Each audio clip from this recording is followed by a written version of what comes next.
we're going to continue another mini episode for swarms. And this week, I'm talking about one that, again, this fits the category of, I guess I never really thought of it being a swarm, but it is. And we're going to be talking about army ants. Ooh, yes. Yes. This was a Actually saw them. pretty cool one. Oh, have you? Oh, yeah, Yeah. because you were down at Costa Rica and stuff. Yeah. It was wild. Wild. Yes. So when I say army ants, quote unquote, it's very similar to the locust. If you listen to 2 episodes ago when I talk about the locust is just a broad label for grasshoppers whenever they start to swarm. Army ants, we're not talking about one species. It's actually a whole group, more than 200 species spread across the Americas, Africa, and Asia. But today in particular, we're going to focus on the queen group of coordinated chaos. Is Cetion burchellii? I don't know, but it's the classic army ant of Central and South America. This is the one that has been studied, the one that is talked about. So if people are like, oh yeah, it's an army ant and it's in Central South America, this is this one. So these army ants are mostly blind. These ones are. Not all ants are. Most ants do have compound eyes, but these army ants are mostly blind, nomadic, and absolutely restless, but they're organized. They got that kangaroo. Right? No, yeah, right? Migratory restlessness. So they don't build nests in trees or dig tunnels underground. Instead, they create a temporary home called a bivouac. Bivouacs.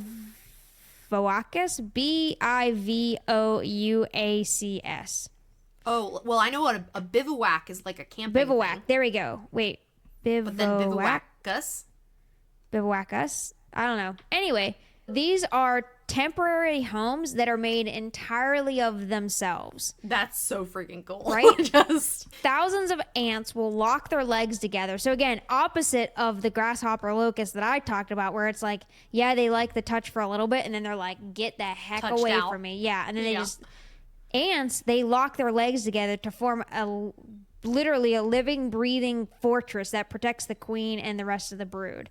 So Wild. it's an organic home with mandibles.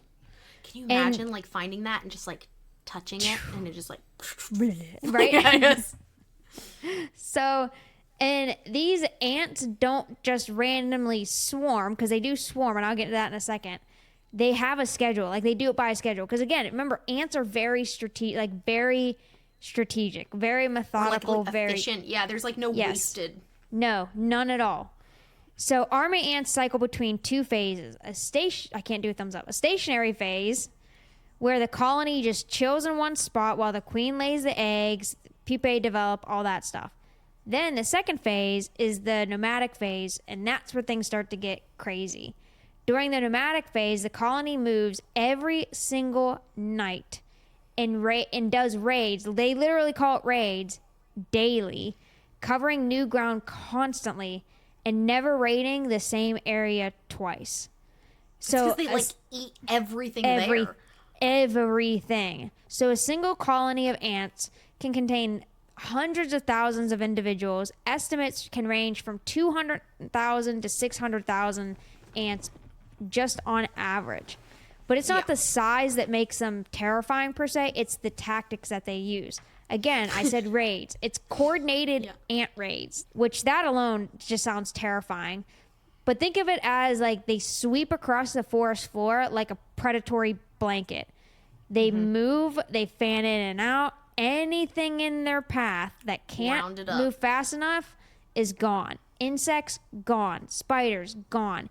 Even small vertebrates like frogs, lizards, baby birds. If the timing's wrong, gone. So anything that's like gets caught, they're swarmed, dismembered. Like a zombie mob. Yeah. Yeah, and they're just like, it just takes them over. And so they're dismembered, and then they're carried off piece by piece in a matter of minutes. So it's literally like so cool. Right? So it's not just like a hunt, it's a straight up takeover of that area. Yeah. And they don't stop to eat. They're always on the clock, always moving, bringing back food to the group in waves, just constantly. I will never forget when I saw it. Well, first we heard it, We were walking in the jungle. You hear them. And we heard them. Yes. And I was like, which what's is that nuts. noise? Yeah, because it's ants. Yes. Right? But all of a sudden, I'm going to use that soundbite right there for I don't know what, but something. Because it's ants. Well, because, like, you don't expect ants to make noise. Here and foot, right? Like, what do you not expect to hear? Ants tiptoeing through the forest. Yeah, like, right. they're tiny little ants. But it was like rustling. Yes. And yes, some was not the ants because antbirds, like, I'm going to talk about that in a second, so don't give that away. So but then they started to come over the path. Yeah. And the people in charge of the walk were like, hey, you got to move your boots. Do not let them in your boots because they'll just go in your boot and start biting you. So, like, we just had to move out of the way. And it wasn't that they were trying to, like, specifically target us. Yeah. I'm sure that they know that we're far too large. And it's a waste of energy. But they went around, and our leaders were like, boy, I sure hope they make it back to camp where we were because they were like, because after that, then we don't have to worry about the cockroaches and the scorpions and the spiders anymore. Right? Because they eat them all. Yeah, they eat them all. Yeah. So how do they swarm? Army ants pull off a raid that looks more like a flood, like we just talked about, than like the 1x1 foraging trips that you're used to seeing ants. They move in a coordinated column, guided not by sight, but by smell. So just like we talked about with Laura's last one, it's all on pheromone trails. So basically chemical breadcrumbs that are laid down by each other, and that's what paints them like the picture of, hey, where we should go. When an ant finds food, just like what Laura talked about with the bees, it lays down extra pheromones on the return path, intensifying the trail so that they all know where to go. More ants followed, more pheromone builds, and suddenly the colony is a high-speed prey pipeline. Their raids spread out in a fan shape, like I said, like a ground level search party just sweeping the forest floor.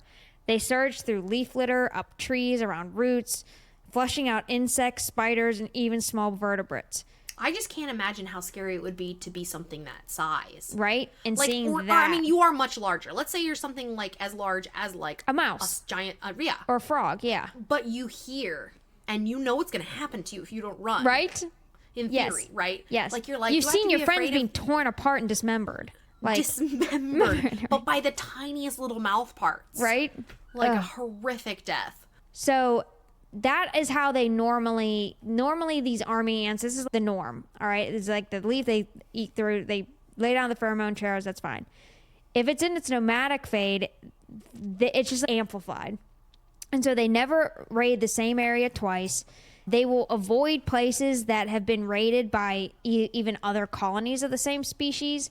So they're very strategic, scent-based cartographers. They're basically making You don't want a to waste map. your time going someplace where there's no food. Exactly. And it's very coordinated because they run like 2-lane traffic system. Outbound ants yield to inbound ants carrying food, because when your literal whole colony is dependent on a tight schedule, like, efficiency matters. If there's a hole or there's a dip, the individual ants, and this is also what they're very well known for, the individual ants will measure themselves, and if they fit, they'll just lie down across the gap like a living bridge and just let others go over. So cool. If it's too big, the other ant checks, and then they will go ahead and kind of link together just like they do in their little home to make their home, but they will plug holes to keep prey-laden supplies lines moving fast. So they do whatever they can to keep that food. If, let's say, like that column or whatever is going out, they find food, and then the ants like lay that pheromone track coming back, because again, they're mostly blind. So they lay that pheromone trail coming back, and then they find like a hole or a dip. They're like, oh my God, we got to get this food back. Like, at all costs, we have to make sure that these other ants get back. So they do whatever they have to make sure they come back.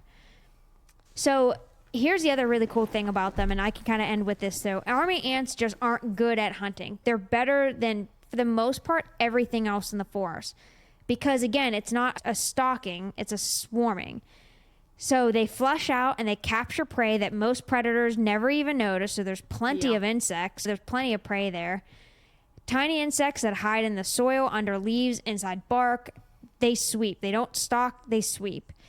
And while they're tearing through the undergrowth, the forest isn't just watching, like the forest itself's reacting. So other animals like beetles, birds, and lizards will actually follow the swarm, picking off prey that's fleeing the ants. There are even bird species like antbirds that have evolved to rely on army ant raids as their primary hunting strategy. No ants, no dinner. So the ants, they eat what they catch. The birds eat then what escapes the ants. Yeah.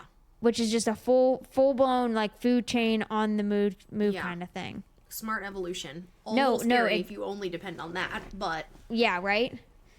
So anyway, yeah, so that's army ants. And again, it's like I knew about them. I knew about the cool thing, like the building the bridges and kind of stuff like that, but I had no idea. And I only touched on a bit of what I actually went through and researched it, but how organized, how precise. So cool. But then like how just unstoppable, and very much so like the grasshoppers. For the most part, it doesn't stop until something, you know, again, it's like the locust. Some outside force has to really stop them to be able to stop them. It's not they just get tired and they're like, okay, like guys, that's good. Fire or something. Yeah, no, it has to be an outside force stopping them. So anyway, so that's army ants, guys. So cool. Yeah. I didn't know everything about them either. Yeah. All right, guys. So next week we'll have another full-length episode, and then the week after that we will have our last minisode on swarms. So make sure you guys go check us out and support us on Patreon if you can. Follow us on all of our social media channels. Just search the Wildly Curious Podcast. And until next week. Later.